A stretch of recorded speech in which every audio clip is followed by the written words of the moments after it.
Good morning all of you. नमस्कार विद्यार्थी मित्रांनो. मागच्या लेक्चरला आपण लुथर गुलिक्सची POSD CORB ही संकल्पना पाहिली. तर या लेक्चरमध्ये आपल्याला व्यवस्थापनाच्या पातळ्या प्रामुख्याने पाहायच्या आहेत. तर त्यासाठी पहिल्यांदा आपल्याला कर्मचाऱ्यांची जबाबदारी आणि अधिकार ह्या सर्व गोष्टी माहीत करून घेणे आवश्यक आहे. व्यवसायामध्ये प्रत्येक कर्मचाऱ्याला त्याच्या पात्रतेनुसार, त्याच्या कौशल्यानुसार अधिकार आणि जबाबदाऱ्या दिल्या जातात. त्याच्या कौशल्याच्या जोरावर त्याला अधिकार व जबाबदारीची निश्चिती केली जाते आणि ज्यावेळेस अधिकार आणि जबाबदारीची निश्चिती होते त्यावेळेस व्यवसायातील कर्मचाऱ्यांमध्ये वेगवेगळ्या प्रकारचे कार्यासंबंधीचे स्तर निर्माण होतात आणि अशा स्तरांना व्यवस्थापनाच्या पातळ्या असं समजलं जातं. तर विद्यार्थी मित्रांनो, प्रामुख्याने व्यवस्थापनाच्या प्रमुख 3 पातळ्या आहेत. यामध्ये उच्च व्यवस्थापन पातळी, मध्यम व्यवस्थापन पातळी आणि कनिष्ठ व्यवस्थापन पातळी. Top level management, middle level management and lower level management.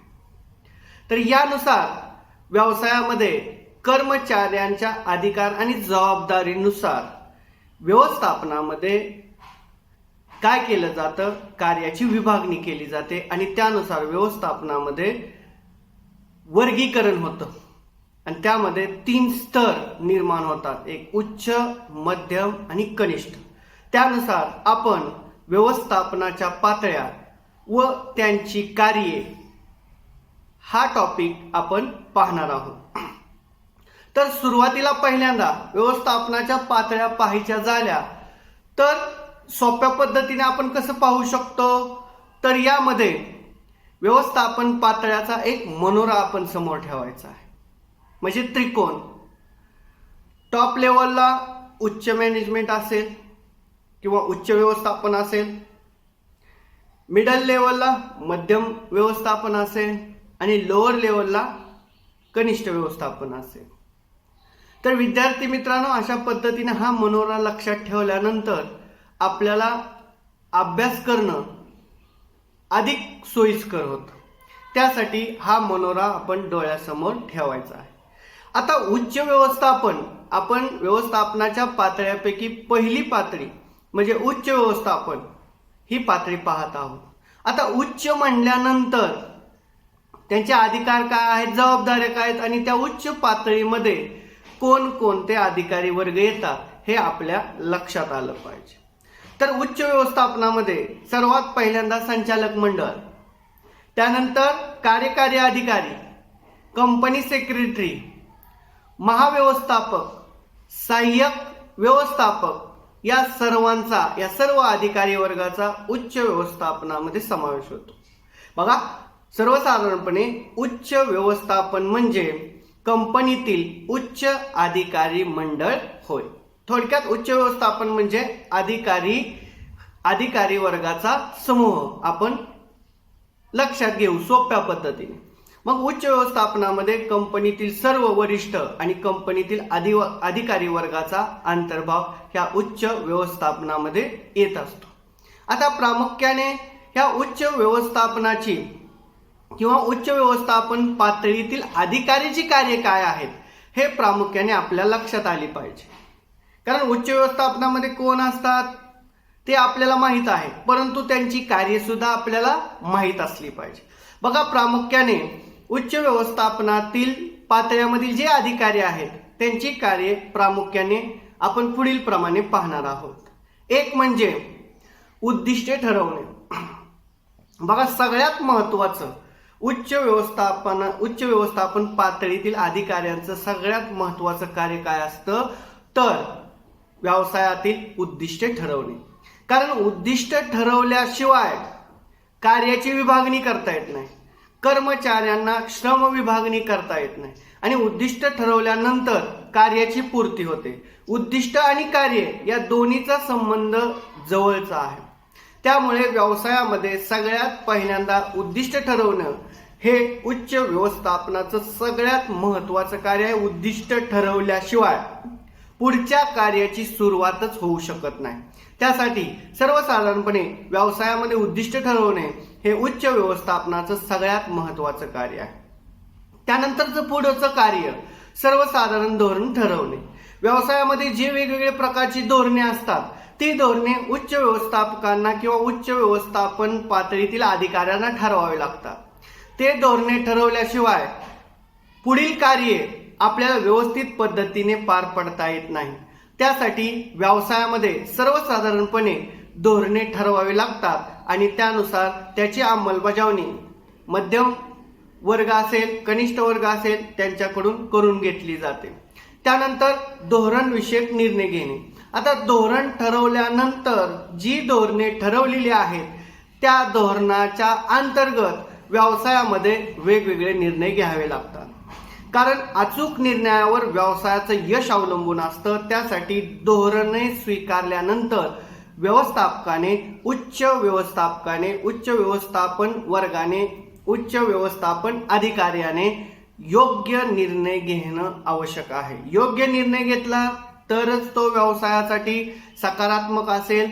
जर अयोग्य निर्णय घेतला तर तो निर्णय व्यवसायावर विपरीत परिणाम करू शकतो. त्यासाठी व्यवसायामध्ये उच्च व्यवस्थापनाने धोरण स्वीकारल्यानंतर त्या धोरणाविषयक निर्णय घेणे महत्त्वाची भूमिका यामध्ये आहे. त्यानंतर कार्यविभागणी. बघा, उच्च व्यवस्थापनामध्ये सर्वसाधारणपणे सर्व अधिकारी असतात आणि हे अधिकारी वर्ग कोणते कार्य कोणी केव्हा कसे करावायचे याबद्दलचा पूर्ण आराखडा त्यांच्याकडे असतो. त्यानंतर ते काय करतात? कार्यविभागणी करतात. त्यालाच आपण श्रम विभागणी म्हणतो. कार्यविभागणी व्यवस्थित पद्धतीने केल्यानंतर प्रत्येकाला प्रत्येकाच्या आवडीनिवडीनुसार कार्य मिळतं आणि त्यानुसार कार्याची अंमलबजावणी होते. कार्याची अंमलबजावणी होत असल्यामुळे कार्यामध्ये गती निर्माण होते. कारण प्रत्येकाला आपापल्या आवडीनिवडीनुसार कार्य मिळाल्यानंतर ते काम न वाटता ते एक प्रकारचं कौशल्य आणि आवड असल्याने त्यांच्याकडून ते काम लवकरात लवकर पूर्ण होतं. त्यासाठी व्यवसायामध्ये श्रम विभागणी किंवा कार्यविभागणी ही सुद्धा तितकीच महत्त्वाची आहे. बघा, आपण पुढे पाहणारच आहोत. हेनरी फ्युअलच्या व्यवस्थापनाची जी 14 तत्वे आहेत त्या 14 तत्वापैकी पहिलेच तत्व श्रम विभागणी तत्व हे हेनरी फ्युअल यांनी सांगितलेलं आहे. म्हणजे श्रम विभागणी व्यवसायाच्या दृष्टीने अतिशय महत्त्वाचा घटक आहे आणि उच्च व्यवस्थापनाच्या दृष्टीने सुद्धा श्रम विभागणी अतिशय महत्त्वाचा घटक आहे. कारण श्रमाची विभागणी कार्यानुसार, कौशल्यानुसार, आवडीनुसार जर करत असेल तरच व्यवसायाला त्याचा फायदा होईल, अन्यथा त्याचा फायदा व्यवसायाला होणार नाही. समजा उदाहरणार्थ एखाद्या विपणन अधिकाऱ्याला, एखाद्या विपणन व्यवस्थापकाला जर तुम्ही उत्पादन व्यवस्थापनाचं कार्य देत असाल तर त्याच्याकडून ते कार्य व्यवस्थित पद्धतीने होणार नाही. कारण त्याचा अनुभव हा विपणन क्षेत्रातील आहे. त्यामुळे त्याला विपणन क्षेत्रातील कोणतंही काम देणं हे अधिक सोयीस्कर ठरेल. परंतु त्याला त्याच्या कार्याव्यतिरिक्त दुसरं कार्य दिलं तर ते सोयीस्कर ठरणार नाही. त्यासाठी व्यवसायामध्ये कार्य विभागणी केली जाते आणि त्यानुसार प्रत्येकाच्या कौशल्यानुसार, आवडीनुसार, निवडीनुसार, शैक्षणिक पात्रतेनुसार कार्याची विभागणी केली जाते आणि त्यानंतर कार्याला गती निर्माण होते. त्यासाठी व्यवस्थापन पातळीमधील हे सगळ्यात महत्त्वाचं कार्य आहे कार्य विभागणी आणि ते उच्च व्यवस्थापक त्या पद्धतीने कर्मचाऱ्यांची कार्य विभागणी करत असते. त्यानंतर साधन सामग्री एकत्रित करणे. बघा, व्यवसायामध्ये वेगवेगळ्या प्रकारची साधन सामग्री असते. उदाहरणार्थ यंत्रसामग्री असेल, भांडवल असेल, कच्चा माल असेल, उत्पादन असेल, श्रम असेल, श्रमिक असेल, ह्या सर्वांना एकत्रित करण्यासाठी उच्च व्यवस्थापनाला कार्य करावं लागतं. म्हणजे साधन सामग्रीची जुळवाजुळव किंवा साधन सामग्री एकत्रित करणं हे एक उच्च व्यवस्थापनाचं सगळ्यात महत्त्वाचं कार्य आहे. जर तुम्ही साधन सामग्री एकत्रित करत असाल तरच व्यवसायातील सर्व कामे व्यवस्थित पद्धतीने पार पडतील, अन्यथा व्यवसायातील सर्व कार्य विस्कळीत होतील. कारण व्यवसायामध्ये मुबलक प्रमाणात साधन सामग्री असते, परंतु त्याचा जास्तीत जास्त उपयोग केला जात नाही. त्यासाठी साधन सामग्री एकत्रित करणे हे व्यवस्थापनाचं मुख्य कार्य आहे आणि ते त्यांनी व्यवस्थित पद्धतीनं पार पाडलं पाहिजे. त्यानंतर व्यवसायावर नियंत्रण ठेवणे. बघा, कंट्रोलिंग म्हणजे नियंत्रण. व्यवसायामध्ये सर्व कर्मचारी व्यवस्थित पद्धतीने कार्य करत आहेत का, यासाठी व्यवसायामध्ये वेगवेगळ्या प्रकारचं नियंत्रण कर्मचाऱ्यांवर ठेवलं जातं. बघा, आधुनिक पद्धतीमध्ये कर्मचारी वेळेवर कामावर यावेत, कर्मचाऱ्यांनी वेळेत काम करावं, त्यासाठी बायोमेट्रिक सिस्टीम सध्या अंमलात आलेले आहे.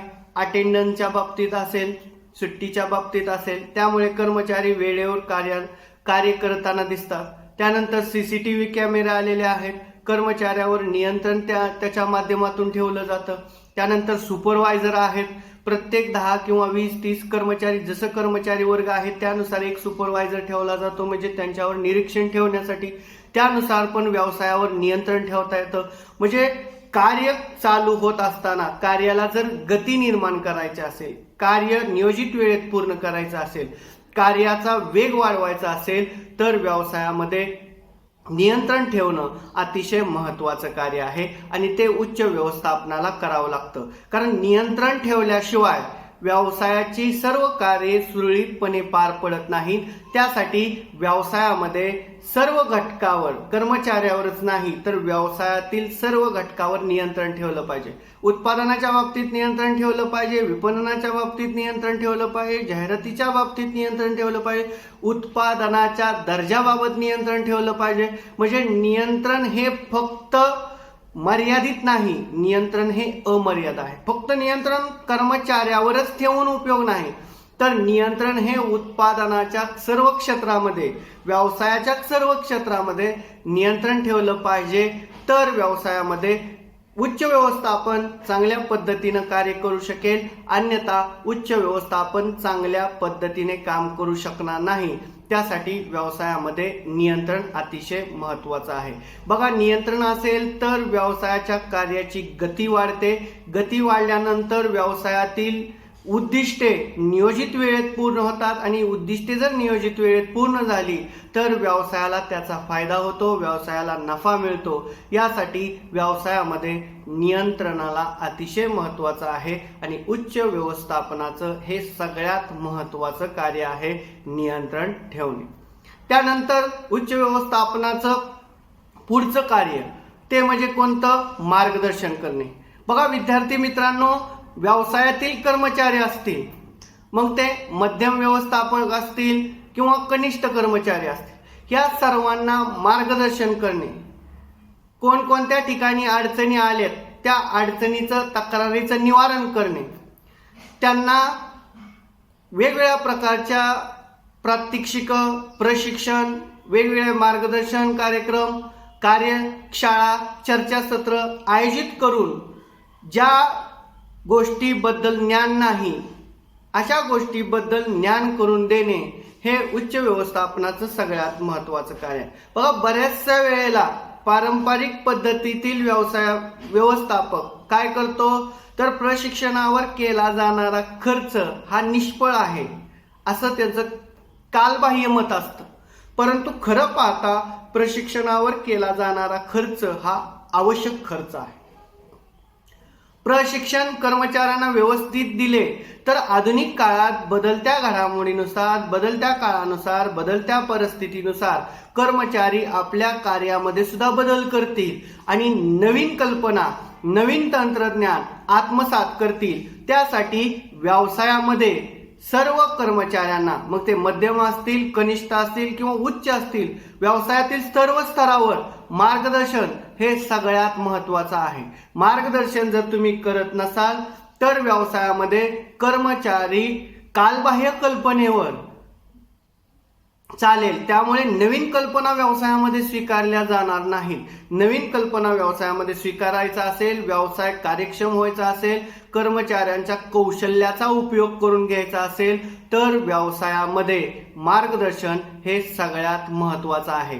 मार्गदर्शन केल्यामुळे कर्मचाऱ्यांना कोणती गोष्ट कशा पद्धतीनं करावायची याबद्दलची माहिती त्यांना समजते आणि त्यानुसार कर्मचारी व्यवसायामध्ये कार्य करतात. तर विद्यार्थी मित्रांनो, व्यवस्थापन पातळ्यातील उच्च व्यवस्थापन पातळी आपण या ठिकाणी पाहिली. पुढच्या लेक्चरला आपण मध्यम आणि कनिष्ठ व्यवस्थापन पातळी पाहणार आहोत.